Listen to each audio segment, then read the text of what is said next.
So very good evening class. Today is the class of MCQ class number 29 of the UGC NET paper 2 Mass Communication and Journalism. We will discuss some of the important question which has already been asked in the UGC NET previous years, right? So here we will start with the questions number 235, that is American anthropologist Edward T. Hall developed the study of, without option because this question was already we discussed in the previous classes, right? जल्दी से बताएंगे American anthropologist हैं Edward T Hall, जिन्होंने develop किया है किस चीज को, the study of everybody, what the study of, without option you have to answer because this question has already been discussed, बहुत ही इंपॉर्टेंट क्वेश्चन है. American anthropologist Edward T Hall, nobody has answered yet. चलिए, so options are graphics yes, chronemics, kinesics और the proxemics. Everybody, Edward T Hall. Edward T hall से related questions भी एक बार पूछा जा चुका है मैच ऑफ द फॉलोइंग में, और हम इसको लेकर डिस्कस कर चुके हैं कि एडवर्ड टी हॉल का सबसे इंपॉर्टेंट बुक्स कौन सा है, वो लोग भी आप लोग आंसर देंगे. ठीक है, चलिए वेरी गुड. डी जो है बिल्कुल सही जवाब है, study of proxemics that developed by the American anthropologist Edward T hall. Okay, so proxemics क्या होता है मैंने आपको बता रखा है. The proxemics that is study of the human use of space and effects that population density has no on the behavior, right, communication and the social interactions. Very good. That is what about the nearness or the distance, right? Nearness or distance it is, right? Very good. Chronomics बताएंगे, it is the study of what? Everybody, chronomics study of क्या है, और kinesis भी बताएंगे जल्दी से.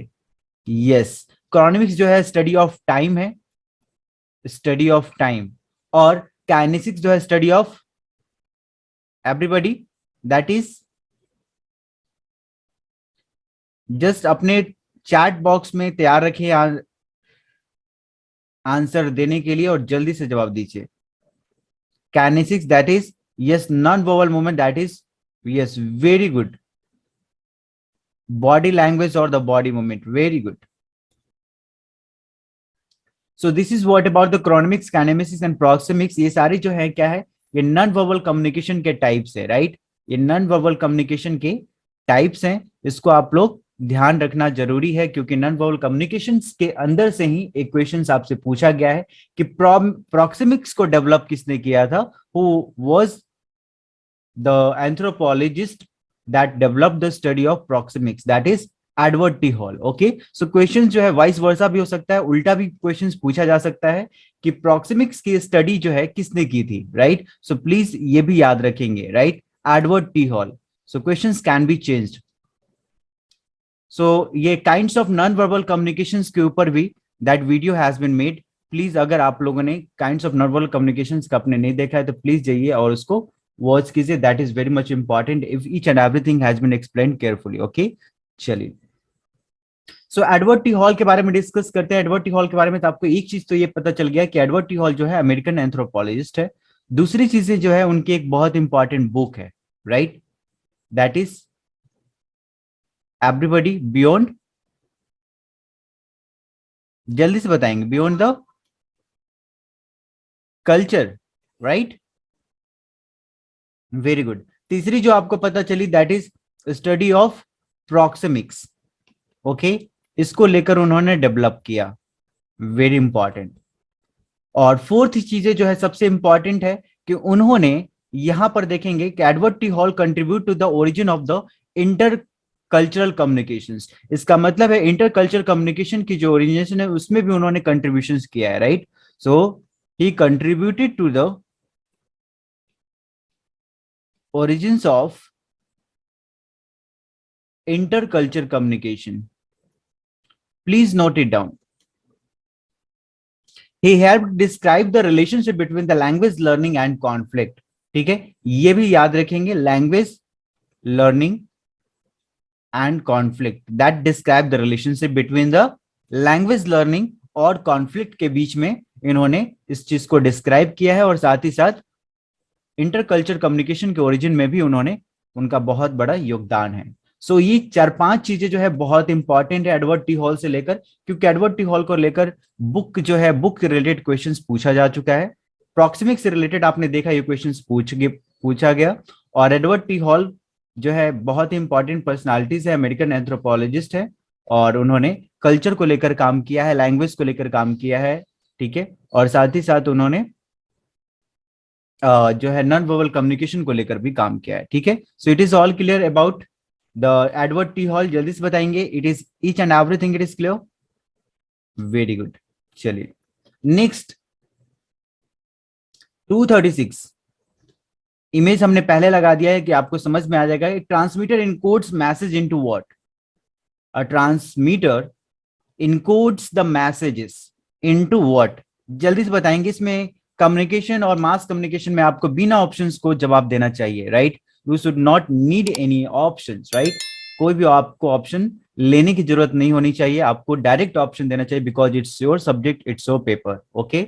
सो आप, yes, very good, absolutely, without option that everybody has answered correctly, that is a transmitter encodes messages into, options are artifacts, noise, models and signals, that everybody has answered correctly, that the right options are signals, very good।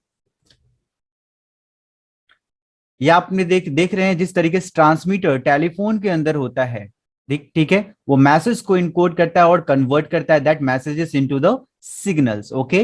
This is what the via signals जो है receiver के पास पहुंचता है, this is what about the signal, it is very much important that transmitter encodes the message into signals, okay. For an example sound waves, ये क्या है, sound waves, okay. Decoder that reception place of the signal which converts signal into the message, that is what the decoding, okay। Signal से message में convert करना वो decoder का काम है।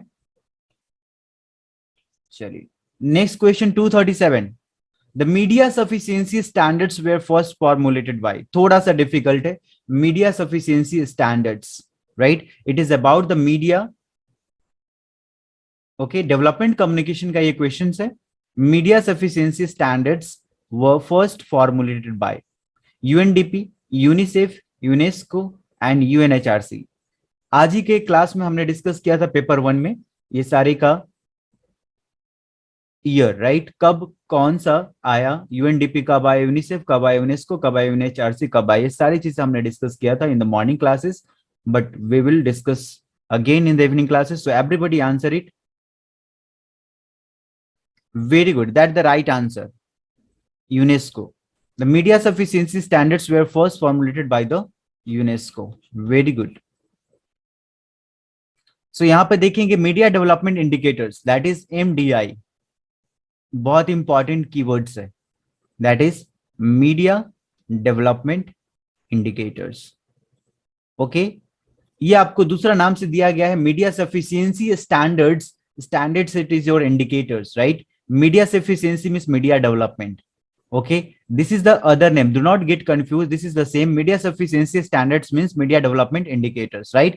So media development indicators are framework for the assessing the media development, is a unique and powerful tool for assessing the overall environment of the media development in a country। एक country के अंदर media development के लिए क्या environment है, क्या उनको किस तरीके से पावरफुल टूल बनकर देश के अंदर काम कर रही है, वो सारी चीज को मीडिया को एक्सेस करना, कितनी मीडिया आजाद है, how much the freedom of the media it is in the country, right? So this is what about the formally endorsed by the Intergovernment Council of the UNESCO, that is International Program for the Development Communication, IPDC, ठीक है। ये IPDC UNESCO के अंदर एक IPDC है, ठीक है, जिसका मतलब होता है international programme for the development of the communications, right, international programme for the development of the communications, UNESCO का है ये, ठीक है, IPDC।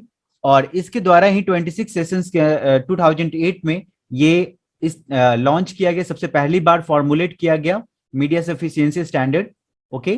MDI have been since recognized by the many stakeholders including media institution as an important tool for the guiding media or development efforts, right? So आपको ये याद रखना है कि media development indicators and the media sufficiency standards, they both are same, that was formulated by the UNESCO।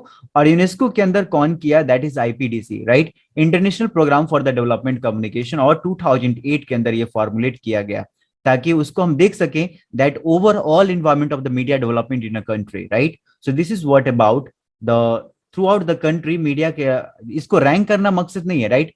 जो हम लोग that जो हमारा वर्ल्ड फ्रीडम इंडेक्स है, please do not relate with the world freedom index. World freedom index जो है वो क्या करने का काम करता है? वर्ल्ड फ्रीडम इंडेक्स जो है रैंकिंग देता है, right? It gives the ranking of the country, ठीक है। लेकिन वहीं पर यूनेस्को जो है about the media sufficiency standards जो है वो ये देखता है कि मीडिया का एक कंट्री के अंदर मीडिया डेवलपमेंट के लिए क्या क्या टूल्स है एक्सेस करने का, उसको विकसित करने का, उसको इम्प्रूवमेंट करने का, ये चीजें का काम करते हैं, राइट?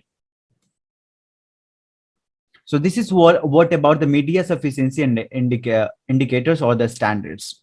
So इसके बारे में बात करते हैं now. Each of the organization UNDP, that is United Nations Development Program. Okay, you can take it the help of explanations that UNDP United Nations Development Program, that is 1965. Okay, note it down. अगर आप लोगों ने note down नहीं किया है, please note it down with me. Very important. United Nations Development Program. UNICEF जो है United Nations international children emergency fund, that is in the year 1946. Very good, 1946. UNESCO जो है United Nations educational scientific culture and organization, that is जो है वो 1945. Very good. और UNHRC जो है United Nations human rights council, that is 2006. तो आपका यहाँ पे क्या क्वेश्चंस बनता है? सीक्वेंस वाला क्वेश्चंस, राइट? सीक्वेंस में आपको अरेंज करना है, तो आप कैसे अरेंज करेंगे? सबसे पहले आएगा आपका यूनेस्को, उसके बाद यूनिसेफ, उसके बाद यूएनडीपी और लास्ट में UNHRC. Okay, so this is what about the question that can asked, right? यह चीजें आपसे पूछा जा सकता है, so it is very much important. Yes Rachna, very good. चलिए, क्लियर है ये question? 237 number question, it is clear everybody? Now question number 238. 238 number question है very important. It is a book actually. आप लोग इसे मॉडल नहीं समझेंगे, that is about it is, ठीक है? ये कोई, इट इज अ बुक. ये बुक है जिन्होंने सिरका मेनकिनन ने लिखा है, circular model of the mass media education, right? The circular नहीं, the curricular model of the mass media education, that written by the Sirka Menkinen, that was based on the research in, जल्दी से बताएंगे answer. Options है आपके सामने: sociology and psychology, political science and economics, history and philosophy, and D public administration and geography. The curricular model of the mass media education, this is a book written by the author Sirka Menkinen, that was based on the research in. बहुत ही सुंदर, great answer. That is mostly our mass communication जो है हमारा theory model से, वो sociology और psychology based है, ठीक है? So definitely that curricular model of the mass media education जो है वो भी हमारा सोशियोलॉजी बेस्ड रिसर्च है. Very good. सो इसको एक्सप्लेनेशंस को do not read the explanations, it is about the previous questions. So यहाँ पर आपको एक चीज बताता हूँ, it is very much important. That is what about the Sirka Menkinen, that curricular model of the mass media education. This is a book. ये एक book है, right? That authored by the Sirka Menkinen. This is very much important book. Okay. Question number 239. The concept of mean world syndrome is seen in. The concept of mean world syndrome is seen in spiral of silence, cultivation analysis, helical theory, and transactional analysis. सभी लोग answer कीजिए. The concept of mean world syndrome. Mean world syndrome क्या होता है, that you know? Mean world syndrome का concept कहां देखा गया है? Yes, correct answer, that is B. B जो है आपका राइट आंसर है. Okay, cultivation analysis. Mean world syndrome का कॉन्सेप्ट क्या है?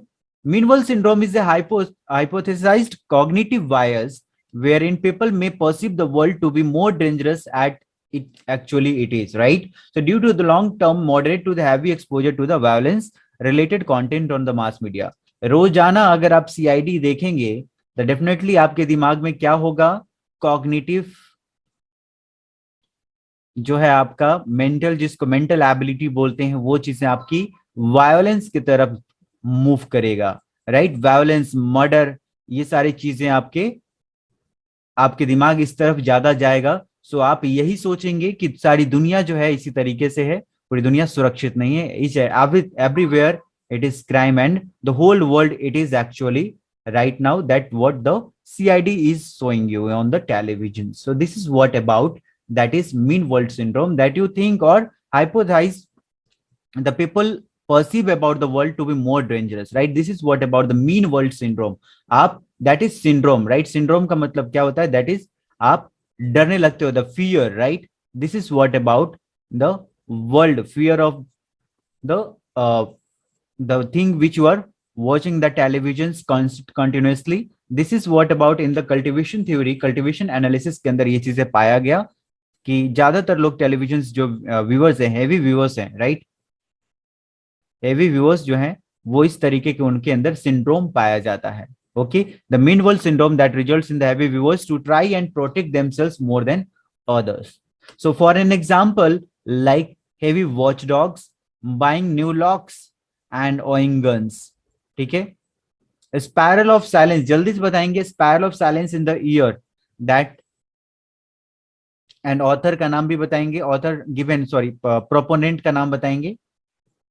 Spiral of silence 1974, very good, that by the Elisabeth Noelle Neumann. Okay, yes, cultivation analysis, cultivation theory बताइए जल्दी से everybody, that is in the year 1960, right, very good, by the George Gerbner. Okay, very good. Helical theory that Frank Dance ने दिया था इस थ्योरी को, yes, Frank Dance in the year 1967, okay, yes, Frank Dance. और transactional analysis बताइए, yes Randall, transaction analysis जो है that is in the year 1960 by the doctor Eric Berne. Okay, Paulo Freire described the top-down modernization project as. Paulo Freire described the top-down modernization project as existentialism, B, assistentialism, universalism, और ये D है जो institutionalism. Everybody जल्दी से answer करेंगे। Paulo Freire described the top-down modernization project as existentialism, assistentialism, universalism और institutionalism. Very good, B right answer है। ठीक है, बी जो है राइट आंसर है। कैसे आपको याद रहेगा और कैसे असिस्टेंशियलिज्म, सुनिए ध्यान से, ध्यान दीजिएगा आप लोग सभी लोग। Paulo Freire is regarded as one of the founding figures of the critical pedagogy, right? Critical pedagogy and the idea of the participation. Absolutely, very good. I will explain you each and everything about the Paulo Freire, don't worry about. So first thing it is to be noted down about the Paulo Freire, it is that the founding figures of the critical pedagogy, ये याद रखेंगे, ठीक है, critical pedagogy. Second चीज, he is best known for his adult literacy programs in the impoverished communities for his classic early text that is pedagogy of the oppressed, right? अगर match of the following में ये सब आता है, और ध्यान रखेंगे pedagogy of the oppressed, आपको एक एक चीज मैं समझाऊंगा, डोंट वरी। ओके, चलिए, ऑपरेस्ट का मतलब आपको पता है, व्हाट इज ऑपरेस्ट हियर, क्या होता है ऑपरेस्ट का मतलब? दबे कुचले लोग, गरीब लोग, right, that is suppressed, right, जिनको सताया जाता है, right. So this is what about the oppressed here. So Paulo फेरे जो है, पॉलो फेरे को अगर आप पढ़ेंगे तो पॉलो फेरे ये कहते थे, जो हमारा स्कूल लंच होता है, ठीक है, स्कूल लंच आप प्रोवाइड मत कीजिए, right, do not provide the school lunch to the children because it will create the dependency, right, please note it down my words, please, that school lunch should not be provided, that is what here that it depends, right? It creates the dependency. आप यहां पर देखेंगे that, और उन्होंने साथ साथ इसको defend भी किया है. डिफेंड इसलिए किया है, उन्होंने बताया है कि डिफेंड में कि जिनको जरूरत है उनको जरूर देना चाहिए school lunch, right? Those who are oppressed, that should be provided to the that should be provided the school lunch, आपको उनको मिलना चाहिए. बट उन्होंने रिजेक्ट भी किया है because it creates the dependency, right? So it is also the important thing that to be noted down here. Like उन्होंने मदद किया, दैट इज वॉज एसेंशियलिज्म. आप उनकी मदद कीजिए, राइट? आप मार्जिनलाइज पीपल का आप हेल्प कीजिए, राइट? हेल्प करने के लिए उन्होंने बोला that एसेंशियलाइज for the education, like the, उन्होंने एजुकेशन के लिए बोला कि education that should B for everybody. Education को आप फ्री कीजिए, और education that will, it will not create the dependency. It will not create the dependency, but lunch will create the dependency. That is what about the, that he has taken the example of education to the marginalized people or to everybody, right? So here you will read it here that he always rejected the essentialism for the being patronizing the charity, like the strategy that creates the dependency without addressing the roots of inequalities. ठीक है? आपको अगर किसी को help भी करना है तो पहले आप उनको, that is what, address कीजिए, right? You have to address the roots of the inequalities, right, before helping to everybody. That is what, otherwise it will create the dependency. So this is what about, he was rejecting the essentialism for the being patronizing. So essentialism for the education by the Paulo Freire, but always rejected the school lunch, but it creates the, because it creates the dependency. ठीक है, ये आपको ध्यान रखना है. ठीक है, essentialism वो रिजेक्ट करते थे, right? It is clear, everybody? So what about the existentialism? Existentialism is a form of philosophical inquiry that explores the problem of the human existence and the centers on the subjective experience of the thinking, feeling and acting. ठीक है, ये आपका existentialism होता है, right? That it explore the problem of human existence. Okay, that it explore the problem of human existence, and as well as also that it centers on the subjective experience of thinking, feeling and acting. Okay, chaliye next. 241, in the development communication, being diagnostic will lead to, everybody, development communication के अंदर being diagnostic, that will lead to diversity of identities, suppression of identities, explosion of identities and diffusion of identities. Everybody answer. In the development communication, being diagnostic will lead to, no. आप जब लोगों को आप पहचान लेंगे, लोगों को आप अपने आप लोगों को जानने पहचानने लगेंगे, लोगों को समाज में एक दूसरे से मिलने लगेंगे, that will create the fusion. ठीक है, वो फ्यूजन क्रिएट करेगा, विलय करने का काम करेगा, राइट? एक दूसरे से जोड़ने का काम करेगा, कनेक्ट करने का काम करेगा, right? The fusion that connect the identities, right? When two societies, एक सोसाइटी ए है, one society it is A and second society that is B. When you diagnose the societies B, जब आप society B को, उनके culture को, उनके inhabitants को, सब चीज को आप पहचान लेते हो, जान लेते हो, then it will what, the fusion of identities. That is what about it is. The author proposes that when people become fused with a group or their personal or social identities, that become the functionally equivalent, right? एक गांव दूसरे गांव, दो गांव मिल जाते हैं, दो शहर मिल जाते हैं, दो राज्य मिल जाते हैं. This is what about, that is what the fusion of identities, right? So this is what it is happening in our countries also, कि हम एक दूसरे से अब मिलने और एकता की तरफ हम बढ़ रहे हैं और ज्यादा. ठीक है, this is what about the fusion. So fusion theory posits that the strongly fused individuals find kin like bonds with the other group members, even ones with whom they may have at little or no contact, right? जिनको आप जानते नहीं हो उसको भी आप अपना बना लेते हो, राइट? हमारे इंडियन में ये खासियत है, agent it, is it right? जिसको आप जानते भी नहीं हो उसको आप अपना बना लेते हो, right? So this is what about the fusion of identities.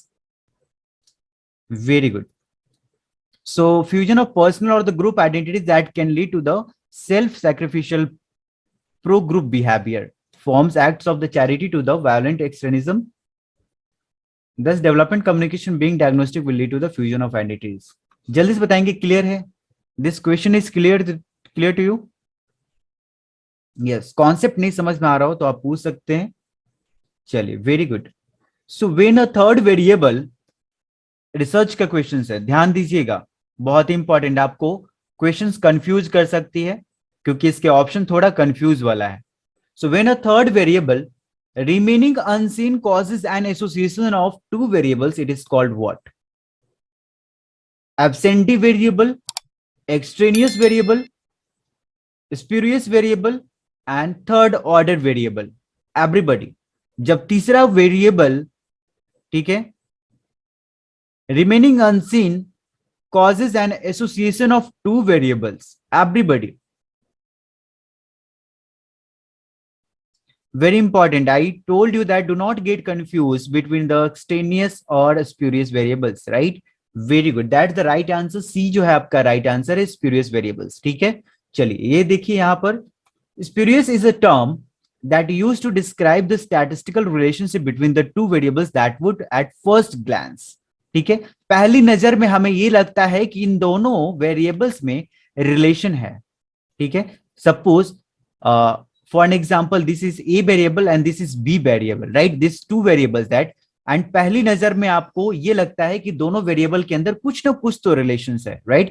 There is something relationship, right? That establish the relationship between two variables, that is a and b at first glance, पहली नजर में appear. जब आप उसको examine करते हो, when you go closer to the variables and examine, then it appears that only appears so by coincidence. जब पता चलता है कि वो अच्छा ये तो coincidence है, right? This is what about the spurious variables, right? ये दूर से देखने में लगता है कि हाँ दोनों वेरिएबल्स जो है रिलेशन है, बट जब हम नजदीक जाते हैं तो इनका रंग कुछ और ही होता है. This is what about. So for an example, if we collect the data for the total number of the master's degree issued by the universities each year, हर एक साल यूनिवर्सिटीज जो है मास्टर्स डिग्री देती है, दैट यू नो. ठीक है, masters degree, ठीक है, university that you have collected the data for the master's degree that issued by the university each year, that is A variable. Okay, B variable जो है that is the total box office revenue generated by the year. ये box office cinema की बात की गई है. ठीक है, ये देखा जा रहा है कि बॉक्स ऑफिस सिनेमा से, ठीक है, और इसका दोनों का बहुत ही रिलेशन है, राइट? एक यूनिवर्सिटी जो है मास्टर डिग्री हर साल प्रोवाइड करती है, वो एक variable, and the other side that is the box office that is revenue generated by the year. That you have seen that there is the relation between A and B. When you went the closure, जब आप नजदीक गए और जब आप examine किया तो आपको पता चला कि it is not actually, right? The correlations between two variables is the spurious, right? This doesn't mean that this doesn't mean that issuing more master degree is causing the box office revenue increasing each year. क्या ऐसा हो सकता है क्या कि आप जितना ज्यादा मास्टर डिग्री आप इशू करेंगे, यूनिवर्सिटीज इशू करेगा, उतना ज्यादा बॉक्स ऑफिस रेवेन्यू होगा, जनरेट करेगा? It is like that? No, right? So this is what about the spurious relationship, okay, between the two variables it is called. तो वही चीजें आपसे ये पूछा गया है. डू नॉट, ये लाइन पे आप कंफ्यूज ना हो. Association of to variables it is also called, it is extraneous variables भी हम वहां पर ये चीजें आप कह सकते हैं. That is what here the remaining unseen. Remaining unseen मतलब दिखता नहीं है, जब आप क्लोज जाते हैं, ठीक है, तब आपको दिखता है. It is all clear everybody? जल्दी से बताएंगे. It is all clear? Concept it is clear? Varnika it is clear to you? और Abhilasha? So yes, experiment, extraneous variable, it is in an experiment. An extraneous variable is any variable that you are not investigating that can potentially affect the outcomes of your research study. ठीक है, आपके research studies में नहीं होता है, but फिर भी वो आपके रिसर्च के आउटकम्स में भी वो अफेक्ट करता है. This is what about the extraneous variable, right? Extra variable that affects your outcomes of your study, which is not your part of the study but also somehow get involved in your study and that affect the outcomes. This is what about the extraneous variables. But spurious variable जो होता है that is remaining unseen, जब आप आपको दिखता कुछ और है और होता कुछ और है, ठीक है। This is what about the spurious variables. Next 243, neo Darwinian beliefs of social evolutions where basis of the western theory. जल्दी से बताएंगे, चार्ल्स डार्विन का थ्योरी आपने पढ़ा होगा।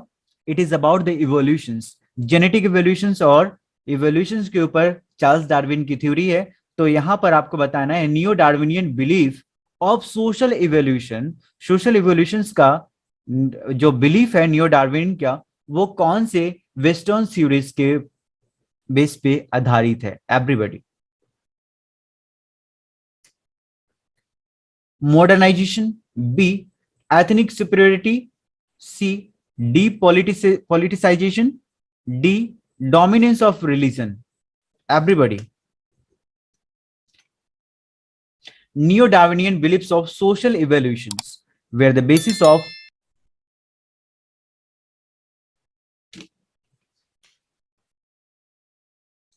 very good, जल्दी से सभी लोग आंसर कीजिए, those who have not answered yet. Very good, चलिए। So right answer it that is a modernization, बिल्कुल सही। New Darwinism introduce the connection between the two important discoveries.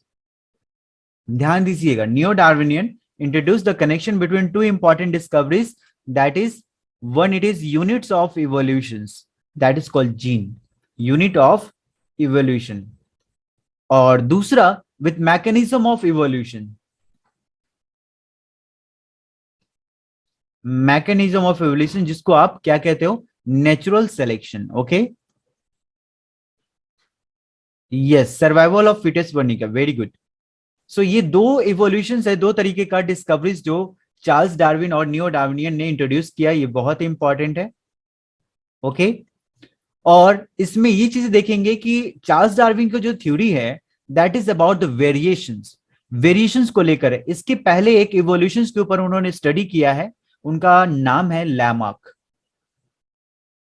Okay, Lamarck ने evolution को ये देखा कि जो इवोल्यूशन होता है वो इस तरीके से होता है, राइट, ए से बी, बी से सी, सी से डी, डी से ई, इस तरीके के इवोल्यूशन एक लीनियर टाइप आप बोल सकते हो कि एक वे में किसी भी तरीके का चेंजमेंट नहीं है, इस तरीके से होता जाता है, इवोल्यूशन होता जाता है, ठीक है। बट वहीं पे डार्विन ने क्या बोला कि डार्विन जो है ये इसमें वेरिएशन होता है इवोल्यूशन के अंदर, variation in the evolution, like ये आपके एक स्पीसी है, ये सारे स्पीसीज हैं, ठीक है, one species to other species to third species, right? So again in the Charles Darwin के evolutions में क्या देखा गया कि एक स्पीसीज ये है, सो यहां से एक ब्रांच निकला है, एक दूसरा स्पीसीज, एक दूसरा तरीके का स्पीसीज, राइट, यहां से भी एक स्पीसीज निकला, अगेन अनदर स्पीसीज, और इस तरीके की स्पीसीज निकला। Okay, so this is what about that variation he is mentioning, variation वो मेंशन करते हैं न्यू डार्विन्स की थ्योरीज में। इट मींस दैट यहां पर देखेंगे the variations on which selection acts that are produced slowly and the primary by the gene mutations through the term modern synthesis is more correct, right. इसका मतलब यह है कि एक ट्रेडिशनल वे में नहीं, मॉडर्न कुछ variation, that modern means what, the variation, every time something change, कुछ नया, हर बार कुछ नया स्पीसीज जो है वो लेती है। This is what about the Charles Darwinian के सोशल इवोल्यूशन में ये चीजें बताया गया है। This is what about the on the basis of western theory, that is modernization. Okay, it is all clear everybody that you know the modernization theory, that modernization theory is defined as the sociological theory that is stating the societies will inevitably change in positive progressive ways over the course of their existence. Okay, so this is what about the modernization theory। हमेशा societies के अंदर हर तरीके से बदलाव आती है, like ICT ने बहुत ही बड़ा मॉडर्नाइजेशन का एक सबसे बड़ा उदाहरण है जो सोसाइटी को पूरी तरीके से बदल कर रख दिया है, right, that ICT has change the entire things of the social system पूरे तरीके से। that is what about that modernizations। it is all clear everybody, very good, that it is very much important to note it down। next questions, 244, General attribution to the sources like government official in the news stories are referred to as. Very important question from the reporting and editing. Reporting and editing से ही आपका question है. General attributions, right? General attributions to the sources like government official in the news stories are referred to as. क्या बोला जाता है? Off the record, deep background, on the record. Answer दीजिए, सभी लोग आंसर दीजिए. Very much important questions.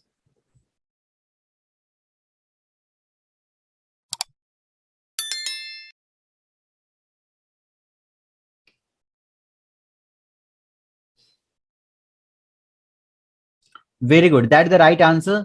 जो लोग डी कह रहे हैं प्लीज जो है आप लोग देखिएगा, ध्यान से समझने की कोशिश कीजिएगा. It will not be on the record, it is background. इसको हम बैकग्राउंड बोलते हैं. ठीक है, बैकग्राउंड और ऑन द रिकॉर्ड और ऑफ द रिकॉर्ड इस सब में क्या अंतर होता है? See, on the background, on background का मतलब होता है usually means that a reporter can use the information you give them but can not name or quote you directly. Right, कोई एक रिपोर्टर है ए, ठीक है, दैट उसका इंफॉर्मेशन जो है, right, reporter can use the information that you provide to them. वो use कर सकता है but they will not give the attributions. ठीक है, वो एट्रीब्यूशंस नहीं देगा. ठीक है, that they will not name or quote you directly but they can use the information directly. That is what about the on the background. इसका मतलब background होता है. और वही चीजें आपका off the record, it is क्या डिफरेंस क्या ऑफ द रिकॉर्ड में? Of the record that is information you share with a reporter can be used in any way. Of the record में किसी भी तरीके से आप यूज कर सकते हैं इंफॉर्मेशन को. बट ऑन द बैकग्राउंड में क्या होता है? बैकग्राउंड में आप इंफॉर्मेशन को यूज तो कर सकते हो बट आपको कोट नहीं कर सकते नेम उसका. आप सोर्सेस का नाम कोट नहीं कर सकते, आप सोर्सेस का नाम डायरेक्टली नहीं दे सकते, बट सोर्सेस ने जो इंफॉर्मेशन आपको दिया है वो आप यूज कर सकते हो. This is what about the background. Okay, so यहां पर आपसे पूछा गया है कि जो गवर्नमेंट ऑफिशियल्स लिखा होता है सोर्सेस में, न्यूज़पेपर्स के अंदर अक्सर आप देखते होंगे, frequently you watch the this type of things like government official, the sources in the news stories that is we refer to as background. इसका मतलब ये होता है बैकग्राउंड. इसका मतलब ये है कि गवर्नमेंट ऑफिशियल का अगर सोर्सेस दिया हुआ है, इसका मतलब वहां पर आपको एट्रीब्यूशंस नहीं होगा, किसी तरीके का नाम और कोट नहीं दिया गया होगा, बस सिंपल गवर्नमेंट ऑफिशियल लिखा गया होगा. Right, no any name of the sources, कोई सोर्सेस नहीं दिया गया है वहां पे, गवर्नमेंट ऑफिशियल नहीं दिया गया है. Okay, it is all clear everybody how it will be? C, very good.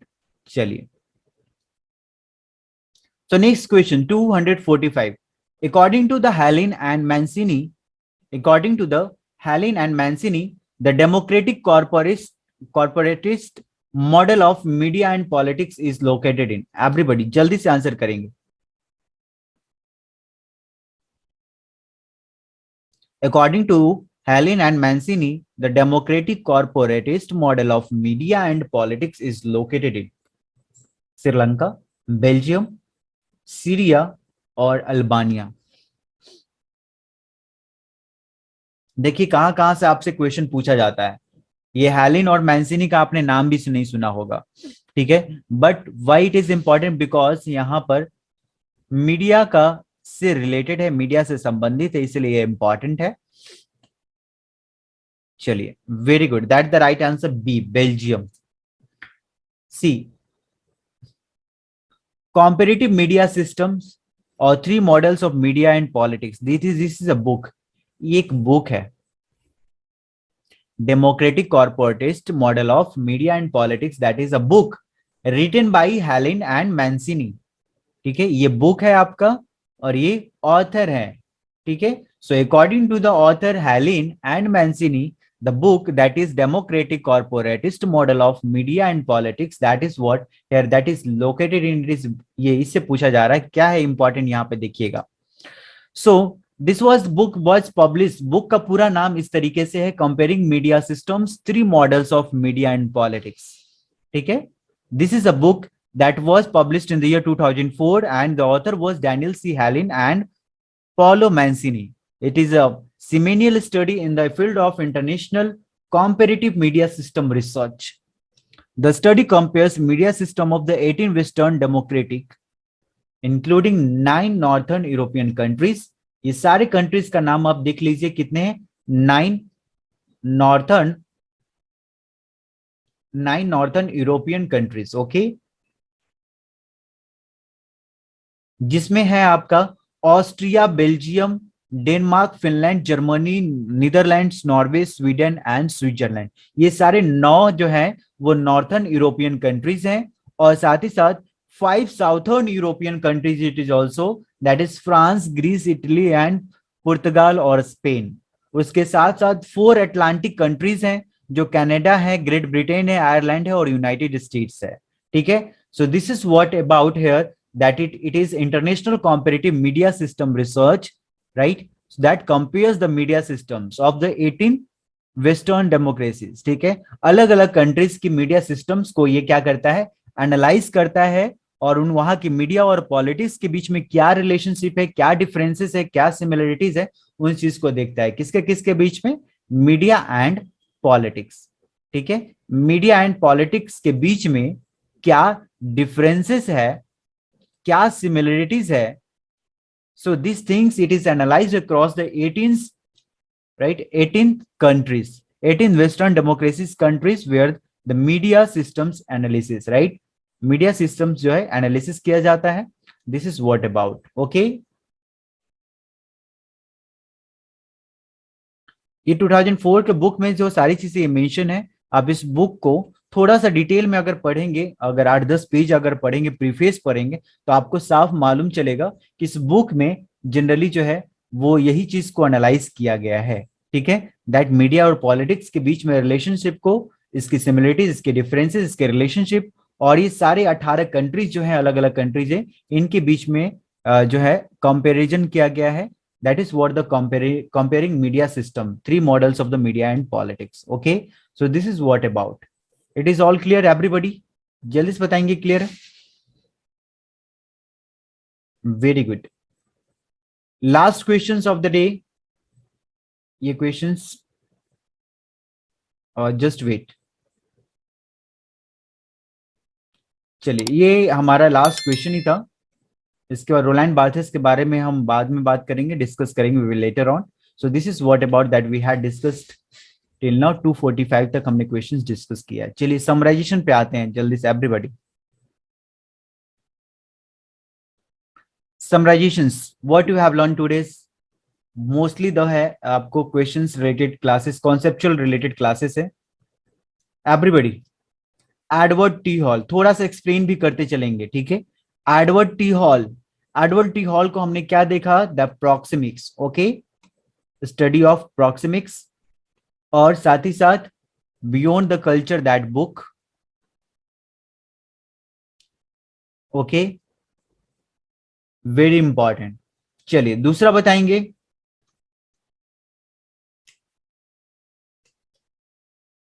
Cultivation theory और कल्टीवेशन एनालिसिस। इससे रिलेटेड कौन सा सिंड्रोम था? Mean world syndrome, okay, yes, very good. तीसरा हमने देखा media sufficiency standards, media sufficiency standards, right, very good, that was by the UNESCO. और इसको हम क्या टर्म बोलते हैं, जल्दी से बताएंगे एवरीबॉडी? मीडिया सफिशिएंसी स्टैंडर्ड्स को भी एक कहा जाता है, that is media development indicators, right, yes, that is MDI, very good.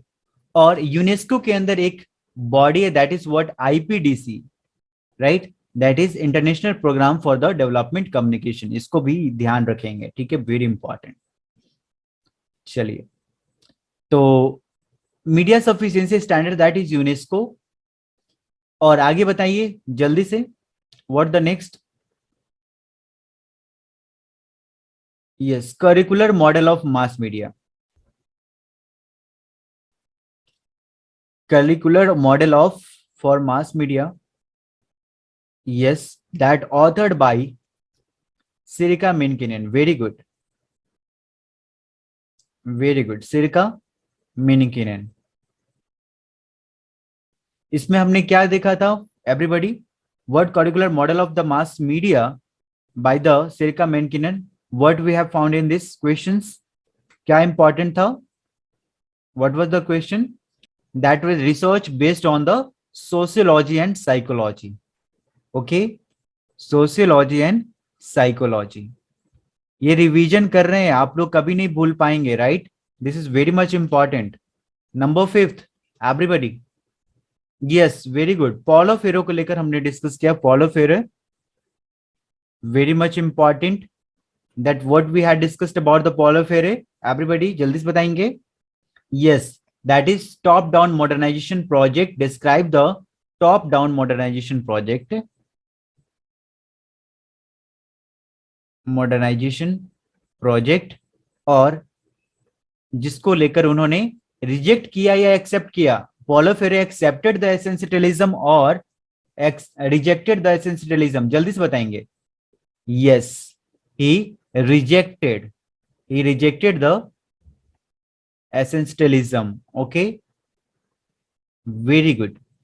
We have also discussed about the fusion identities. Okay, the fusion identities. What was in, क्या था fusion identities का? Being diagnostic, very good, being diagnostic. Development communication के अंदर being diagnostic का मतलब ही होता है that is fusion of identities, right? Very good, बहुत ही सुंदर। चलिए नेक्स्ट बताएंगे, spurious variable, very good, very important. Spurious variable, spurious variables that is relationship between A and B but unseen. Okay, जो दिखता नहीं है दूर से बट एग्जामिन करते हैं, closer examine, that happen something different, right? So this is what about the spurious variable. Neo, yes, neo Darwinism believes, क्या belief था नियो डार्विनिज्म का everybody? Charles Darwin, the neo Darwinism belief, it was very good, social, about the social evolution that was based on the theory of, everybody, based on theory of modernizations. Okay, very important. Government official in the news stories, very good, government official in the news stories, that is general attribution to the government official in the news stories, that is called as background. Okay, very good, background. Everybody, background में हम क्या करते हैं? Informations को can we please, I am just, you will see that whether it is true और false. अब true है या फॉल्स है, ये स्टेटमेंट मैं लिख रहा हूं, आप लोग बताएंगे, ठीक है? जल्दी बताएंगे वेदर इट इज ट्रू और false. In background sources are quoted, very good, it is false, right? Very good, ये फॉल्स है। Sources are not quoted. You can use the informations, but sources cannot be quoted. Okay, it is very much important in the background. What is called where sources are quoted? Sources जहां पर quote किया जाता है उसे हम क्या बोलते हैं everybody? That is what attribution it is?